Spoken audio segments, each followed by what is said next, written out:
ಕುಮಾರಸ್ವಾಮಿ ಅವರು ಒಂದು ಮಾತು ಹೇಳಿದ್ದಾರೆ ಗ್ಯಾರಂಟಿ ಯೋಜನೆಗಳ ಬಗ್ಗೆ. ಗ್ಯಾರಂಟಿ ಯೋಜನೆಗಳಿಂದ ನಮ್ಮ ಹಳ್ಳಿಯ ತಾಯಂದಿರು ದಾರಿ ತಪ್ಪಿದ್ದಾರೆ. ನೋಡಿ, ನಾನು ಅದಕ್ಕೆ ಕುಮಾರಸ್ವಾಮಿ ಅವರು ಇದಕ್ಕೇನು ಪ್ರತಿಕ್ರಿಯೆ ಕೊಡೋದಿಲ್ಲ. ಆದರೆ ಇವೆಲ್ಲ ಗ್ಯಾರಂಟಿಗಳು ಲೋಕಸಭಾ ಚುನಾವಣೆವರೆಗೆ ಅಟ್ಟೆ ಇರ್ತವೆ. ಲೋಕಸಭಾ ಚುನಾವಣೆ ಆದ ನಂತರ ಈಗಾಗಲೇ ಒಂದು 3-4 ಶಾಸಕರು ಕಾಂಗ್ರೆಸ್ನವ್ರು ಹೇಳಿದ್ದಾರೆ, ಬಾಲಕೃಷ್ಣ, ಮಾಗಡಿ ಬಾಲಕೃಷ್ಣ, ನೀವು ಒಂದು ವೇಳೆ ಕಾಂಗ್ರೆಸ್ಗೆ ಓಟ್ ಹಾಕ್ತಿದ್ರೆ ನಾವೆಲ್ಲ ಗ್ಯಾರಂಟಿ ಬಂದ್ ಮಾಡ್ತೀವಿ ಅಂತೇಳಿ.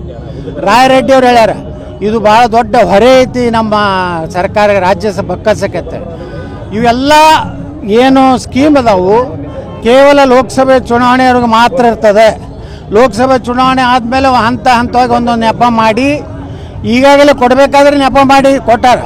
10 ಕಿಲೋ ಕೊಡ್ತೀನಿ ಅಂತಿದ್ರು 5 ಕಿಲೋ ರೊಕ್ಕ ಕೊಡ್ತಾ ಇದ್ದಾರೆ. 200 ಯೂನಿಟ್ ಕೊಡ್ತೀನಿ ಅಂತಿದ್ರು, ಈಗ ನೀವು ಎಷ್ಟು ಬಳಕೆ ಮಾಡ್ತೀರಿ ಅದರ 10% ಅಂತಾರೆ. ಹೀಗೆ ನೂರಾರು ಕಂಡೀಷನ್ ಹಾಕಿ ಇವತ್ತೇನು ಮಾಡ್ತಾ ಇದ್ದಾರೆ.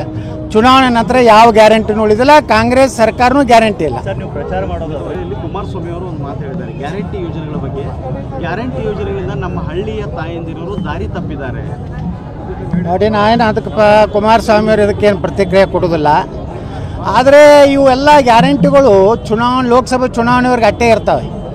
ಲೋಕಸಭಾ ಚುನಾವಣೆ ಆದ ನಂತರ ಈಗಾಗಲೇ ಒಂದು 3-4 ಶಾಸಕರು ಕಾಂಗ್ರೆಸ್ನವ್ರು ಹೇಳಿದ್ದಾರೆ, ಬಾಲಕೃಷ್ಣ, ಮಾಗಡಿ ಬಾಲಕೃಷ್ಣ, ನೀವು ಒಂದು ವೇಳೆ ಕಾಂಗ್ರೆಸ್ಗೆ ಓಟ್ ಹಾಕ್ತಿದ್ರೆ ನಾವೆಲ್ಲ ಗ್ಯಾರಂಟಿ ಬಂದ್ ಮಾಡ್ತೀವಿ ಅಂತೇಳಿ.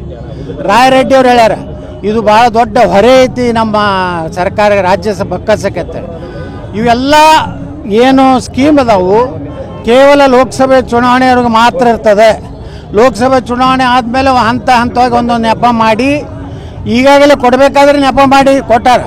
10 ಕಿಲೋ ಕೊಡ್ತೀನಿ ಅಂತಿದ್ರು 5 ಕಿಲೋ ರೊಕ್ಕ ಕೊಡ್ತಾ ಇದ್ದಾರೆ.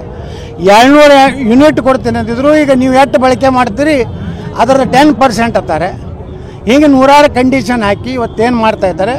ಚುನಾವಣೆ ನಂತರ ಯಾವ ಗ್ಯಾರಂಟಿನೂ ಉಳಿದಿಲ್ಲ, ಕಾಂಗ್ರೆಸ್ ಸರ್ಕಾರನೂ ಗ್ಯಾರಂಟಿ ಇಲ್ಲ. ಸರ್, ನೀವು ಪ್ರಚಾರ ಮಾಡೋದಾದ್ರೆ